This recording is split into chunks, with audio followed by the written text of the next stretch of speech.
মানে এখনো পর্যন্ত 22টা ফলস অ্যাকাউন্ট পাওয়া গেছে, যেখান থেকে মহিলারা নয় পুরুষরা লক্ষ্মীর ভাণ্ডারের টাকা নিচ্ছে, এবং এটা অনেক বড় সংখ্যা হবে। এবং যত এটা আরও আমরা তদন্তের গতি পুলিশকে বাড়াতে বলেছি। 22টা অ্যাকাউন্টের মধ্যে one account is linked to Rakibul Sheikh. 15টা অ্যাকাউন্ট পাওয়া গেছে মুস্তাফিজুর রহমান এবং তার স্ত্রী তুহিনা। এরা 15টা অ্যাকাউন্ট চালাচ্ছেন লক্ষ্মীর ভাণ্ডারে। 6টা অ্যাকাউন্ট পাওয়া গেছে তারিকুল রহমানের। যারা 12 পাতা, 16 পাতা, 18 পাতা করছেন, সংখ্যাটা কত হবে আমরা জানি না।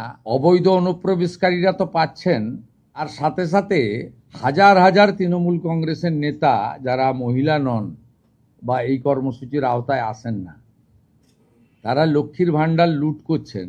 আমরা হিসাব করে দেখেছি, এসআইআরে নাম বাদ যাওয়া এবং এই রাকিবুল, মুস্তাফিজুর, তারিকুলরা মিলে